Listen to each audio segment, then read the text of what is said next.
Advocate Satheesh Vasant, എന്തുകൊണ്ടാണ് ഇങ്ങനെ നിരന്തരം SIT വിമർശന വിധേയമാകുന്നത്? SIT തന്നെ അറിഞ്ഞുകൊണ്ട് അത്തരം സാഹചര്യങ്ങൾ ഉണ്ടാക്കി കൊടുക്കുകയല്ലേ? നോക്കൂ അനിൽ നമ്പ്യാരെ, ബഹുമാനപ്പെട്ട ശ്രീ അഡ്വക്കേറ്റ് ശ്രീ പത്മനാഭൻ പറഞ്ഞാൽ ഈ ക്രിമിനൽ പ്രൊസീജിയർ ആക്ടിൽ ചില കാര്യങ്ങളുണ്ട്. കാര്യം ഒരു കേസ് നമുക്ക് ഇപ്പം 90 ദിവസം ഒരു പ്രതിയെ, അത് ഒരു ഇൻഡിവിജ്വലിന് ഏതൊരു പ്രതിക്കും 90 ദിവസം കഴിഞ്ഞ് കുറ്റപത്രം കൊടുത്തില്ലെങ്കിൽ സ്വാഭാവിക ജാമ്യം കിട്ടുന്നത് കോടതിയിൽ നിന്ന് കിട്ടും. അപ്പോൾ സ്വാഭാവികമായി നമ്മൾ അതിനു മുമ്പ് തന്നെ ഈ കേസ് ഫ്രെയിം ചെയ്ത് കൊടുക്കണം. പക്ഷേ കേസ് ഫ്രെയിം ചെയ്യാൻ അതിന് തക്കതായ ഒരു എവിഡൻസ് ഉണ്ട്. ഈ ക്രിമിനൽ പ്രൊസീജിയർ നിയമത്തിൽ നിന്ന് അറിയാലോ, അതിന് എവിഡൻസ് ആക്റ്റും കൂടി ഉണ്ട്. ആ എവിഡൻസും കൂടി വന്നാൽ മാത്രമേ ഒരു കേസിൻ്റെ ഫുൾ ഡയറി ആയിട്ട് കോടതിയിൽ കൊടുക്കാൻ പറ്റൂ. അല്ലെങ്കിൽ എന്താണ്, ഈ കേസ് ഇല്ലാതായിപ്പോവും. മനസ്സിലായില്ലേ? അത് ട്രയൽ സമയത്താണ് ഇതിൻ്റെ ഏറ്റവും ക്രൂഷ്യലായിട്ട് ടൈം ഈ എവിഡൻസാണ്. അപ്പോൾ അവിടെ വരുമ്പോഴത്തേക്കും അതാണ് ചില കേസുകളൊക്കെ വിട്ടുപോകുന്നത്. കാര്യം പ്രോസിക്യൂഷൻ അവിടെ പറയേണ്ട എവിഡൻസ് ഒന്നും ഇല്ലാതെ ഒരു തട്ടിക്കൂട്ടി ഒരു ഇത് കൊടുത്തു കഴിഞ്ഞാൽ അവിടെ അത് പൊളിയും. ഞാൻ SITയെ ഇത് അവരെ അനുകൂലിച്ചല്ല പറയുന്നത്. അതാണ് ഒരു കാര്യം. അപ്പം ഇവർക്ക് ഇതുവരെയ്ക്ക് എവിഡൻസ് കിട്ടിയിട്ടില്ല എന്നാണ് എൻ്റെ അറിവ്. അതുകൊണ്ടാണ് ഇപ്പം ബഹുമാനപ്പെട്ട ജസ്റ്റിസ് ബഹറുദ്ദീൻ്റെ ഇതെന്ന് പറയുന്നത്, ആ കോടതി എന്ന് പറയുന്നത് രണ്ടാണ്. നിങ്ങൾക്കറിയാലോ, ദേവസ്വം ബോർഡ് ബെഞ്ച് പ്രത്യേകമാണ്. ഈ ഇതെന്ന് പറഞ്ഞാൽ ജാമ്യാപേക്ഷ സ്വീകരിക്കുന്ന ഒരു സിംഗിൾ ബെഞ്ചാണ്.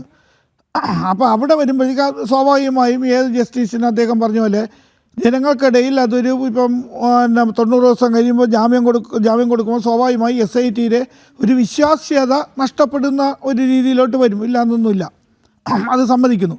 പക്ഷേ അതിന് എവിഡൻസ് കളക്ട് ചെയ്യേണ്ടത് ഇതൊരു ചെറിയ കേസല്ല, ഇതൊരു വലിയൊരു കൊള്ളക്കേസാണ്. ഇത് SIT കയ്യിൽ അവർ മാക്സിമം കളക്ട് ചെയ്യാനുള്ള കാര്യങ്ങളെല്ലാം, ഇതെന്ന് പറയുന്നത് ഇന്നലെ ഇന്നും നടന്നിട്ടുള്ള കേസല്ല, വർഷങ്ങളോളം നടന്നിട്ടുള്ള ഒരു കേസാണ്. അപ്പോൾ അതിൻ്റേതായ രീതിയിൽ കോടതിക്ക് ഒരു കോടതിയിൽ എത്തിക്കേണ്ട ഒരു രീതിയാണ് SITയുടെ ഒരു വലിയ ദൗത്യമാണ്. അല്ല, ഈ കേസിൽ പ്രധാനപ്പെട്ട പ്രതികളുടെ പങ്കാളിത്തം അത് സ്ഥിരീകരിക്കാൻ SITക്ക് സാധിച്ചിട്ടുണ്ടെന്നാണ് ഞാൻ മനസ്സിലാക്കുന്നത്. ഈ പ്രധാനപ്പെട്ട പ്രതികളുടെ ആ പങ്കാളിത്തം അത് പരാമർശിച്ചുണ്ടെങ്കിലും ഒരു പ്രാഥമിക കുറ്റപത്രം അങ്ങനെ കൊടുക്കാൻ പറ്റില്ല, സമർപ്പിച്ചാൽ പോരായിരുന്നു. അല്ല, അത് കൊടുക്കാൻ പറ്റില്ല. അങ്ങനെയാണെങ്കിൽ നിങ്ങൾ പറയുന്നത് തുടർന്ന് അനുബന്ധ കുറ്റപത്രം കൊടുത്താൽ പോരെ? അല്ല, അനുബന്ധ കുറ്റപത്രം നോക്കൂ. അല്ല, ഈ കേസിൽ അങ്ങനെ നിൽക്കില്ല.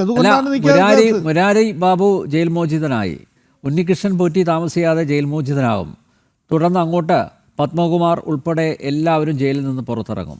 ആയിക്കോട്ടെ, അത് സ്വാഭാവിക ജാമ്യമല്ല. ഈ പ്രധാന പ്രതികൾ പുറത്തിറങ്ങി കഴിഞ്ഞാൽ അവര് തെളിവ് നശിപ്പിക്കില്ലേ? അല്ല, ഞാൻ പറയുന്നത് തെളിവ് ശേഖരിക്കേണ്ട ഒരു നടപടിയിലേക്കാണ് SIT പൊയ്ക്കൊണ്ടിരിക്കുന്നതാണ് എൻ്റെ ഒരു നിഗമനം. കാര്യം എന്നറിയാമോ, നിങ്ങൾ പറഞ്ഞ പോലെ അങ്ങനെ 90 ദിവസം കഴിഞ്ഞ് വെളിയിൽ ഇറങ്ങുന്ന ഒരു പ്രതിയൊന്നും അങ്ങനെയൊന്നും അത്രയ്ക്കുള്ള ഈ തെളിവ് നശിപ്പിക്കാൻ പറ്റില്ല. അവർക്ക് വേണമെങ്കിൽ അടുത്ത കേസിൽ അവർക്ക് അറസ്റ്റ് ചെയ്ത് വീണ്ടും നിങ്ങൾ പറഞ്ഞ പോലെ ജയിലിലിടേണ്ട വ്യവസ്ഥകളൊക്കെ ഉണ്ട്. അതാണ് ബഹുമാനപ്പെട്ട കോടതി തന്നെ പറഞ്ഞിട്ടുണ്ട്. അപ്പോൾ സ്വാഭാവികമായി ഇതിൻ്റെ ഈ തെളിവ് ശേഖരിക്കുക എന്ന് വെച്ചാൽ വളരെ ഒരു SITക്ക് വളരെ ഒരു ഇതാണ്, ഒരു കോടതി ഒരുപക്ഷെ നാളെ ചോദിക്കും തെളിവില്ലാതെ എങ്ങനെ അറസ്റ്റ് ചെയ്തു ചോദിക്കാം. അതങ്ങ് വരും. അതുകൊണ്ടാണ് SIT ഇത്രയും കാലം എന്ത് ചെയ്യായിരുന്നു, എന്ത് പണിയെടുക്കുകയായിരുന്നു? അല്ല, അങ്ങനെയല്ല, ഞാൻ കോടതിയുടെ നോട്ടത്തിലല്ലേ. അപ്പം ബഹുമാനപ്പെട്ട ഡിവിഷൻ ഇത് ദേവസ്വം ബോർഡ് ബെഞ്ച് ചുമ്മാന്നും ഇവരെ കോൺസ്റ്റിറ്റ്യൂട്ട് ചെയ്ത് പോവില്ലല്ലോ. അവിടെ ഇവർ കറക്റ്റായിട്ട് ഇത് തെളിവുകളും എല്ലാം ശേഖരണം. അത് ഓപ്പൺ കോർട്ടിൽ നമുക്ക് കിട്ടില്ല എന്നല്ലേ ഉള്ളൂ. ബാക്കിയെല്ലാ കാര്യത്തിലും അത് ഇൻ ക്യാമറ പ്രൊസീജിയർ അനുസരിച്ച് പോകുന്നുണ്ടല്ലോ. ഒരു മിനിറ്റ് അഡ്വക്കേറ്റ് സതീഷ് വസന്ത്, ഇപ്പം നോക്കൂ, ദേവസ്വം ബെഞ്ചാണ് ഇങ്ങനെ സ്പെഷ്യൽ ഇൻവെസ്റ്റിഗേഷൻ ടീം കോൺസ്റ്റിറ്റ്യൂട്ട് ചെയ്തത്, അല്ലേ? ദേവസ്വം ബെഞ്ച് അന്വേഷണ ഉദ്യോഗസ്ഥരുടെ പേര് പോലും പരാമർശിച്ചുകൊണ്ടാണ്, അതായത് ഇവരെ ഈ സംഘത്തിൽ ഉൾപ്പെടുത്തണം, ഇയാളാണ് തലവൻ, അങ്ങനെ പറഞ്ഞിട്ടാണ് ഈ ടീം രൂപീകരിച്ചിരിക്കുന്നത്. സ്വാഭാവികമായും ഈ സ്പെഷ്യൽ ഇൻവെസ്റ്റിഗേഷൻ ടീം ഇടക്കാല റിപ്പോർട്ട് കൊടുക്കുന്നുണ്ട്. ഈ അന്വേഷണ പുരോഗതി വ്യക്തമാക്കിക്കൊണ്ടുള്ള ഇടക്കാല റിപ്പോർട്ടുകൾ കൊടുക്കുന്നുണ്ട്. നാളിതുവരെ ദേവസ്വം ബെഞ്ച് സാറ്റിസ്ഫൈഡാണ്. ദേവസ്വം ബെഞ്ചിൻ്റെ ഭാഗത്തു നിന്ന് വിമർശനം ഒന്നും ഉണ്ടായിട്ടില്ല. പക്ഷേ ഈ പ്രതികളുടെ ജാമ്യം പരിഗണിക്കുന്ന ഈ സിംഗിൾ ബെഞ്ച് ജസ്റ്റിസ് എ ബദറുദ്ദീൻ്റെ ബെഞ്ചിലാണ് ഇത് വന്നുകൊണ്ടിരിക്കുന്നത്, ജാമ്യാപേക്ഷ വന്നുകൊണ്ടിരിക്കുന്നത്. അപ്പോൾ ദേവസ്വം ബെഞ്ചിൻ്റെ മുമ്പിൽ കൃത്യമായിട്ട് കാര്യങ്ങൾ, കേസിൻ്റെ അന്വേഷണ പുരോഗതി വ്യക്തമാക്കിക്കൊണ്ടുള്ള റിപ്പോർട്ട് സമർപ്പിക്കുന്നു. അത് പരിശോധിക്കുന്ന ദേവസ്വം ബെഞ്ച് സാറ്റിസ്ഫൈഡ് ആണ്. എന്തുകൊണ്ട് ബദറുദ്ദീൻ്റെ ബെഞ്ചിൽ സ്പെഷ്യൽ ഇൻവെസ്റ്റിഗേഷൻ ടീമിന് അല്ലെങ്കിൽ സ്പെഷ്യൽ ഇൻവെസ്റ്റിഗേഷൻ ടീമിൻ്റെ അഭിഭാഷകന്, സർക്കാർ അഭിഭാഷകന് എന്തുകൊണ്ട് കൃത്യമായിട്ട് ഈ അന്വേഷണ പുരോഗതി വ്യക്തമാക്കാൻ സാധിക്കുന്നില്ല? എന്തുകൊണ്ട് കോടതിയുടെ നിരന്തരമുള്ള ചോദ്യങ്ങൾക്ക് കൃത്യമായിട്ടുള്ള മറുപടി പറയാൻ സാധിക്കുന്നില്ല? അല്ല, ഞാൻ പറയുന്നത് ഈ ജാമ്യ കോടതി എന്ന് പറയുന്നത് ബഹുമാനപ്പെട്ട ജസ്റ്റിസ് ബഹറുദ്ദീൻ്റെ അടുത്ത് എത്തുമ്പോൾ അദ്ദേഹത്തിന് ബാക്കിയുള്ള കേസുണ്ട്. ഞാൻ പറയുന്നത് ഇൻ പ്രൊസീജിയർ ആക്ട് പ്രൊസീഡിങ്സ് ആണ് നടക്കുന്നത്, ഓപ്പൺ കോർട്ടിലല്ല നടക്കുന്നത്. അപ്പോൾ ഈ ഇതെല്ലാ കാര്യങ്ങളും എല്ലാ കോടതികളിലും പറയേണ്ട ആവശ്യമില്ല. അത് ഡിവിഷൻ ബെഞ്ച് അതുകൊണ്ടാണല്ലോ ഫാക്ഷനായിട്ട് ആ ഡിവിഷൻ ബെഞ്ച് പോകുന്നത്. ഇപ്പം പോകുമ്പോഴത്തേക്ക് അദ്ദേഹം പറയുന്നതെന്ന് വെച്ചാൽ സ്വാഭാവികമായി ഇങ്ങനെയൊക്കെ തോന്നാം എന്നാണ് പറഞ്ഞിട്ടുള്ളത്. അതൊക്കെ നമ്മൾ ഒരു കോടതിയുടെ ഒരു വിലയിരുത്തലാണ്. അതൊക്കെ ഒരു കുറ്റപത്രമായിട്ട് വാക്കാലുള്ള പരാമർശമാണ്, വിമർശനമാണ്. പക്ഷേ അല്ല, കഴിഞ്ഞ 2-3 ജാമ്യാപേക്ഷക പരിഗണിച്ച സമയത്ത് അങ്ങനെയായിരുന്നില്ല. ആ ഓർഡർ, ജസ്റ്റിസ് എ ബദറുദ്ദീൻ്റെ ഓർഡർ വായിച്ചു കഴിഞ്ഞാൽ SIT അദ്ദേഹം നഖശികാന്തം വിമർശിച്ചിട്ടുണ്ട്. അവരുടെ അന്വേഷണത്തിലുള്ള വീഴ്ചകൾ പോയിൻ്റ് ഔട്ട് ചെയ്തിട്ടുണ്ട്. അല്ല പറയാം, ശരി തന്നെ. ഞാൻ പറഞ്ഞില്ലേ, ഇപ്പം ഈ ഡിവിഷൻ ബെഞ്ചിൻ്റെ മുൻപാകെ ഇൻ ക്യാമറ പ്രൊസീഡിങ്സ് ആണ് നടത്തുന്നത്. ഓപ്പൺ കോർട്ടിലാണെങ്കിൽ നമുക്കെല്ലാം അറിയാൻ പറ്റും. ഇപ്പം അത് അവർ വെളിവരുന്നില്ലല്ലോ.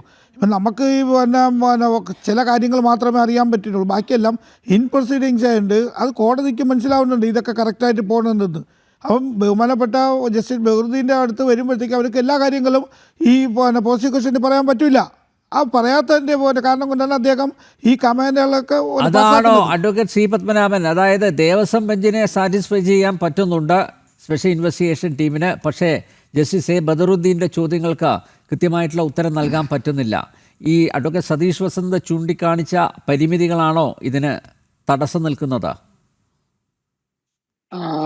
അല്ല, ഞാൻ പറയുന്നത് ഇപ്പോ ജസ്റ്റിസ് ബദറുദ്ദീന്റെ മുമ്പാകെ കേസ് ഡയറി ഉണ്ടല്ലോ. ഈ കേസ് എന്താണ് ഒരു കേസന്വേഷണത്തിന്റെ അടിസ്ഥാനപരമായ ഡോക്യുമെന്റ്? കേസ് ഡയറിയാണ്.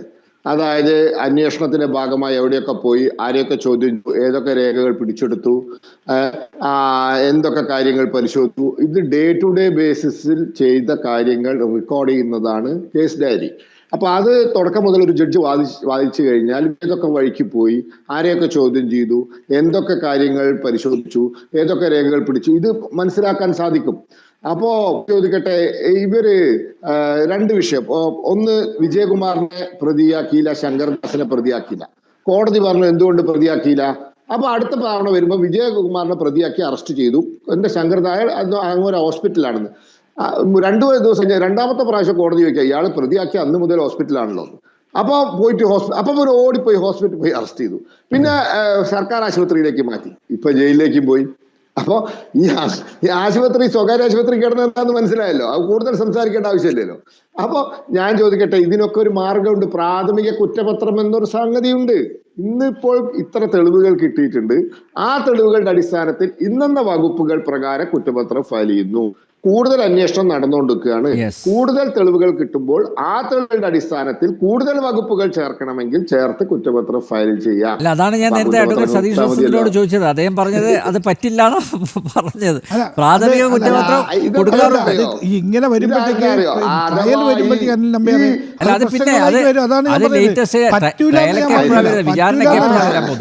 ഈ അവസാനത്തെ ട്രയൽ വരുമ്പോഴത്തേക്കാണ് അതുകൊണ്ടാണ് ഇതെന്താ അനിൽ നമ്പ്യാരെ, ഇതിലെന്താ ഈ കൊച്ച് അഥവാ വെയിലും മഴയും കൊണ്ട് ചത്തുപോവാണ്, ചത്തുപോട്ടെ, ഇതാണ് ഇവരുടെ ആഗ്രഹം. ഈ ശബരിമല കേസെന്ന ഈ കൊച്ച് ഇത് വെയിലത്തും മഴയത്തും വിട്ടിരിക്കുകയാണ്. ഇത് അഥവാ വെയിലും മഴയും കൊണ്ട് പനി പിടിച്ച് ചത്തുപോവാണ്, ചത്തുപോട്ടെ, ഇവരൊക്കെ വിട്ടുപോവാണെങ്കിൽ വിട്ടുപോട്ടെ, ജാമ്യം കിട്ടുകയാണെങ്കിൽ കിട്ടിക്കോട്ടെ. ഈ ഒരു താല്പര്യം എവിടെയോ ഉണ്ട്, എവിടെയോ ഈ ഒരു താല്പര്യം ഉണ്ട്. അല്ലെങ്കിൽ ആരെങ്കിലും കോടതിയുടെ വഴക്ക് കേൾക്കാൻ നിൽക്കുമോ? ഇതുപോലത്തെ ഒരു കേസിൽ ആരും കോടതിയുടെ വഴക്ക് കേൾക്കാൻ നിൽക്കില്ല. അപ്പൊ ഞാൻ മനസ്സിലാക്കുന്നത് അങ്ങനെയൊക്കെ പോയാൽ മതി എന്നുള്ളത് സമ്മർദ്ദ ഉദ്യോഗസ്ഥന്മാർക്കുണ്ടാവും. അതുകൊണ്ടായിരിക്കും അവർ പ്രാഥമിക കുറ്റപത്രം ഒന്നും ഫയൽ ചെയ്യാണ്ടുന്നത്. ഇതങ്ങനെ പോവുകയാണ്. ഇവർക്കൊക്കെ ജാമ്യം കിട്ടുകയാണെങ്കിൽ കിട്ടിക്കോട്ടെ എന്ന്. അതുകൊണ്ടല്ലെങ്കിൽ പ്രാഥമിക കുറ്റപത്രം നിലവിൽ കുറെ തെളിവുകൾ കിട്ടിയിട്ടുണ്ടല്ലോ. ആ തെളിവുകളുടെ അടിസ്ഥാനത്തിൽ കുറച്ചൊക്കെ എന്താ പറയാ ഗുരുതരമായ വകുപ്പുകൾ ചേർത്തിപ്പെട്ടിട്ടുണ്ടല്ലോ. ആ ചേർത്തപ്പെട്ട വകുപ്പുകളുടെ അടിസ്ഥാനത്തിൽ കുറ്റപത്രം ഫയൽ ചെയ്തിട്ട് കൂടുതൽ അന്വേഷണത്തിന്റെ ഭാഗമായി കൂടുതൽ തെളിവുകൾ കിട്ടുമ്പോൾ കൂടുതൽ വകുപ്പുകൾ വേണമെങ്കിൽ ചേർക്കാം എന്ന് പറഞ്ഞിട്ട് ഒരു ഇതൊക്കെ അറിയാലോ. ഇതൊക്കെ ഈ കേസിന്റെ തുടക്കം മുതലേ എന്തായിരുന്നു ഇതിൽ ഒരു വിഭാഗം ആളുകൾ എടുത്ത നിലപാടെന്ന് എല്ലാവർക്കും അറിയാലോ. അവർക്ക് ഇത് വലിയ താല്പര്യമൊന്നുമില്ല. ഇത് കോടതി നിർബന്ധിച്ചുകൊണ്ട് പത്തനംതിട്ട ജില്ലാ ജഡ്ജി സ്പെഷ്യൽ കമ്മീഷണർ ഇല്ലായിരുന്നെങ്കിൽ ഈ കൊള്ള പുറത്തു വരുമായിരുന്നു. ഇത് രണ്ടാമതും ഈ പോച്ചിക്ക് എടുത്ത് കൊടുത്തതല്ലേ ഈ പ്രശാന്ത്, ഇപ്പോഴത്തെ പ്രസിഡന്റ് പ്രശാന്ത്. ഞാൻ എല്ലാ രേഖയിലും ഒപ്പിടിച്ചിട്ടാണ് കൊടുത്തത്. എന്തിന്? ആരാ ഉണ്ണികൃഷ്ണൻ പോറ്റി? ഇയാളുടെ മഹത്വം, ഇയാൾ ആരാ? ഇതൊക്കെ കുറെ പ്രാവശ്യമായി പറഞ്ഞു പതിഞ്ഞു പോയത് കൊണ്ട്, കേരളത്തിലെ ജനങ്ങളുടെ മനസ്സിൽ പതിഞ്ഞു പോയത് കൊണ്ട് നമ്മളിങ്ങനെ വെറുതെ പറഞ്ഞിട്ട് കാര്യമില്ല. ഇതൊക്കെ ഇങ്ങനെയാണ്, ഇതാണ് സത്യം. യെസ്, ഇങ്ങനെ നടക്കൂ എന്ന് മുകളിലിരിക്കുന്നവർ ചിന്തിച്ചു കഴിഞ്ഞാൽ എന്ത് ചെയ്യാൻ പറ്റും?